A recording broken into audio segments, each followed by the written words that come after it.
ढूंढा मधुवन ढूंढा कहीं नजर ना आए, काम मेरा हो गया है, कन्हैया मेरा हो गया है। मैया बाल लगा दी, ए कन्हैया आजा रे कन्हैया तेरी मैया पुकारे मरने प्यार से, बड़े प्यार से।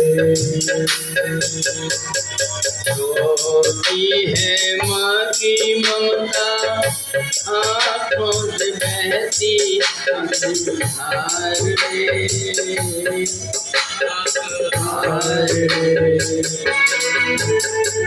कोई तो उनका पता बताओ, पता चले जाए,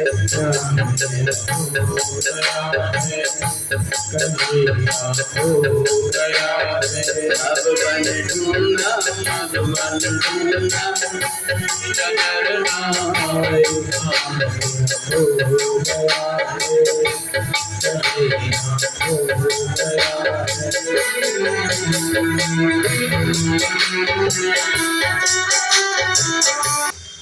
ग्वाल बालों ने ढूंढते ढूंढते कन्हैया को पूतना के पास से लेकर के आए। सारे ब्रजवासी दुखी थे, प्रसन्न हो गए। अब इधर पूतना का मरना सुन करके कंस और व्याकुल हो गया। उसने सकटासुर नाम का राक्षस को भगवान ने उसका भी वध कर दिए। थोड़ी देर के बाद तृणावर्त नाम का राक्षस आया। भगवान ने तृणावर्त को भी वध कर दिया। बचपन में ही भगवान ने 3 राक्षसों को वध कर दिया। वैसे राम अवतार में भी भगवान ने सबसे पहले ताड़का का वध किया था और कृष्ण अवतार में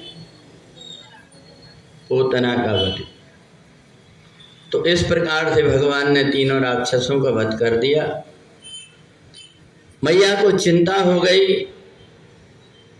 मैया ने नंद बाबा से कहा, नंद बाबा एक काम करो, बहुत दिन से घर में गुरुजी नहीं आए, उनको बुला कर के ले आओ, मैं अपने बेटों का नामकरण भी कर लूँगी और घर की जो अलाय बलाय वो भी दूर हो जाए। तो नंद बाबा ने गर्गाचार्य जी को बुला कर के लेकर के आए।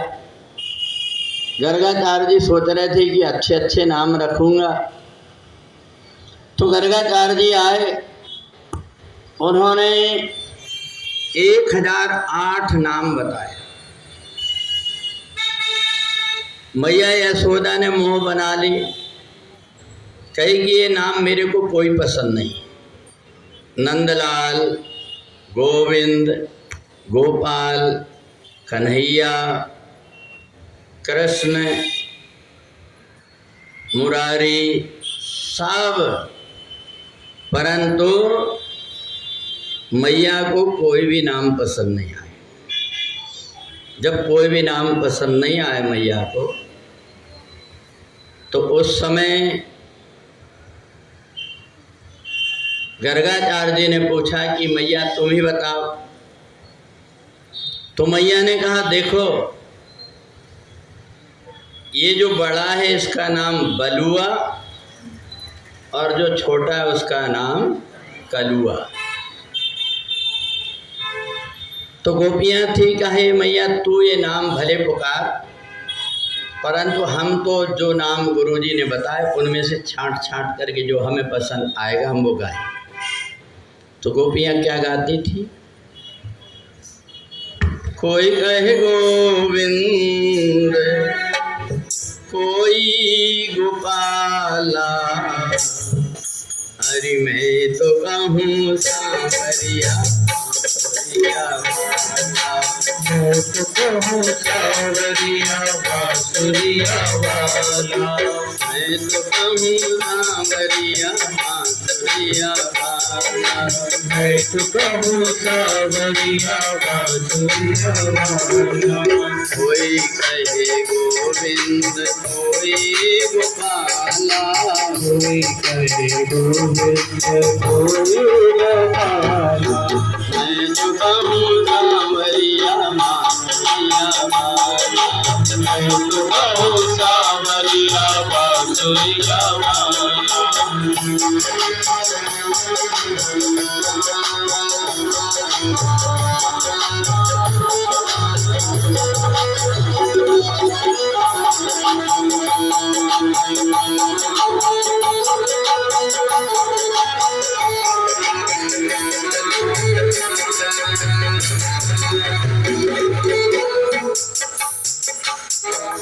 राधा ने श्याम कहा मीरा ने गिरधर, राधा ने श्याम कहा मीरा ने गिरधर। कृष्णा ने कृष्ण कहा खूब जान नटवर, कृष्णा ने कृष्ण कहा खूब जाने नटवर। गोपियाँ तो इनको कहती थी वाला, मैं तो कहूँ सावरिया बांसुरिया वाला। मैं तो कहूँ सावरिया बांसुरिया वाला। गोविंदा गोपाला, गोविंदा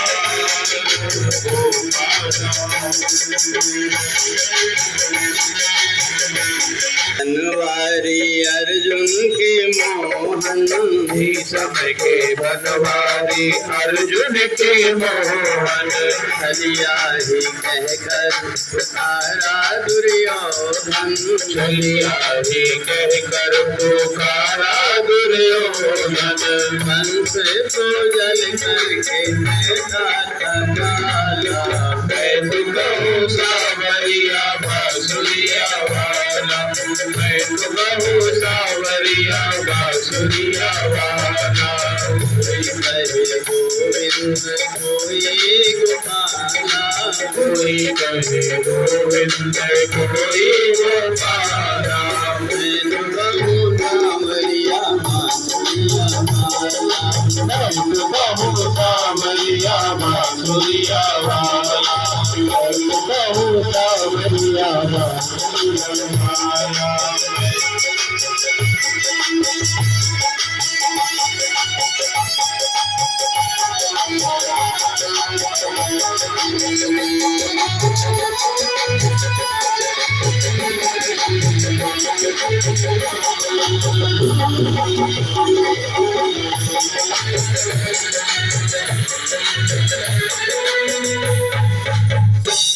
ऐसे भगवान के अनेक नाम हो गए। गर्गाचार्य जी को भगवान ने अपने विराट रूप का दर्शन कराया। गर्गाचार्य जी तो देख कर के ही पहचान गए थे ये परमात्मा है, क्योंकि उन्हीं ने ही रोहिणी को समझाया था कि तुम्हारे गर्भ से जो बालक हुआ है ये दिव्य बालक है, उसका नाम बलराम है। हल धारण करेंगे इसलिए कोई उनको हलधर कहेगा, कोई दाऊ भैया कहेगा, ऐसे उनके अनेक नाम हैं। सुखदेव जी राजा परीक्षित से कहते हैं, राजन ये भगवान श्याम सुंदर की जो बाल लीला है, ये बाल लीला अगर हमारे हृदय में आ जाए तो इससे बढ़कर के संसार का कोई सुख नहीं है।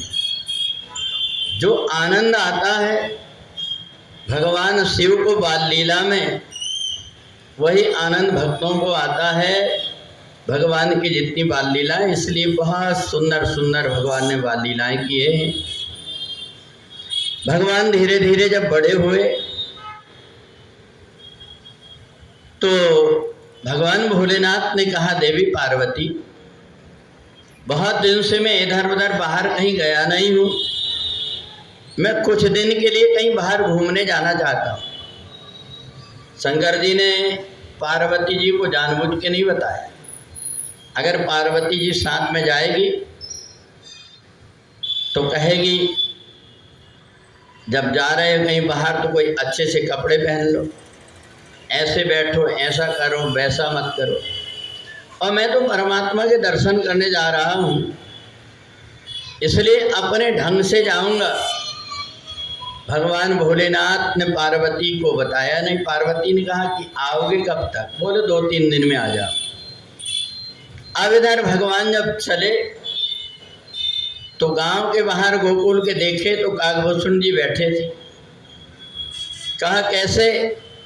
बोले मैं जाता हूँ, परंतु मेरे को तो भगवान के दर्शन नहीं हो, वो महल के अंदर है। भगवान भोलेनाथ ने कहा एक काम करो, अपन दोनों मिलकर के कोई युक्ति बनाते हैं। तो कहा क्या युक्ति?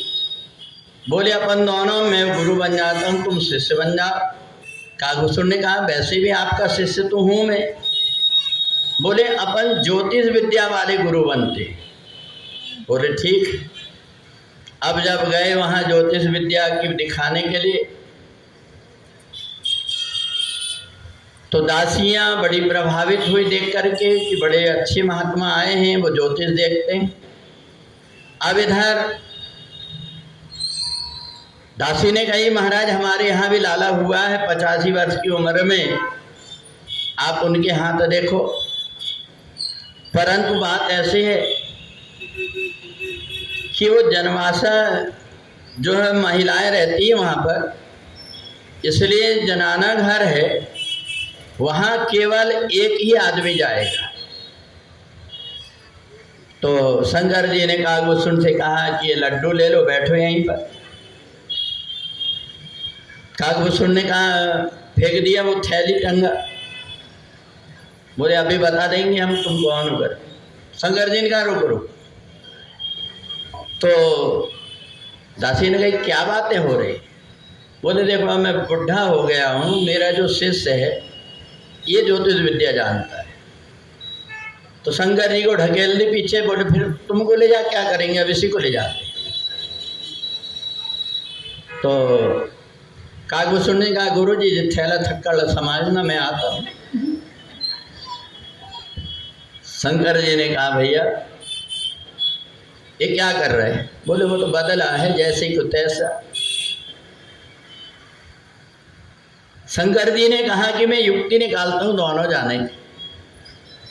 शंकर जी ने कहा देवी अभी अभी ये विद्या सीख रहा है, ये देखेगा, इसकी आंख अच्छी है अभी, और मेरे को देख के बताएगा कि इनकी आंख में अच्छा तरीके से दिखाई देता है। तो ये जब देखेगा तो मेरे को बताएगा कि केतु कहाँ बैठा हुआ है, सूर्य कहाँ है, मंगल की दशा कहाँ है।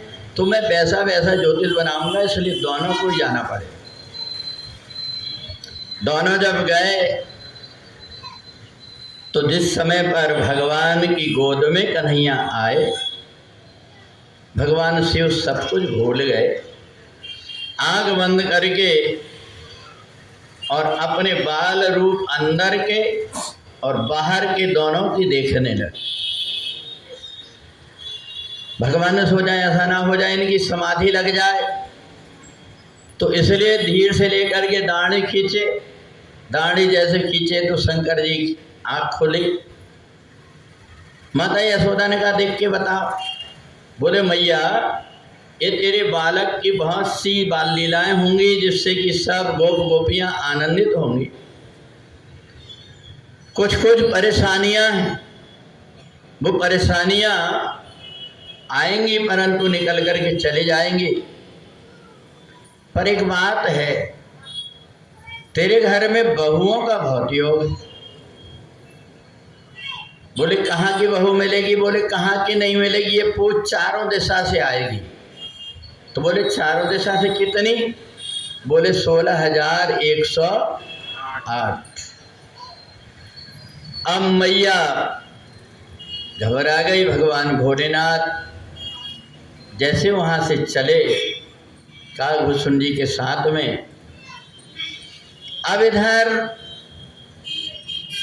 भगवान श्याम सुंदर शिवजी के ध्यान में ऐसे मग्न हो गए कि उन्हें ऐसा लगे कि शिवजी के फिर से दर्शन कब हो।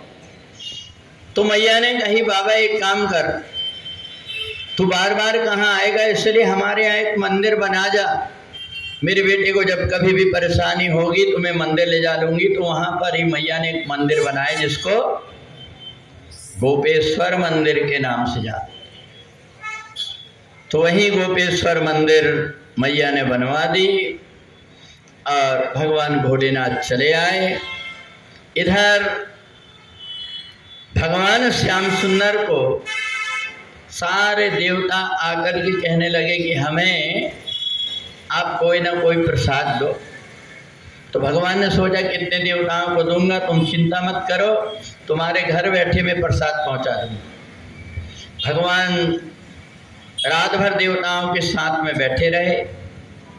अब इधर सुबह जब कन्हैया की नींद नहीं खुली तो मैया लोरी गा गा करके कन्हैया को उठा रही। अरे जाग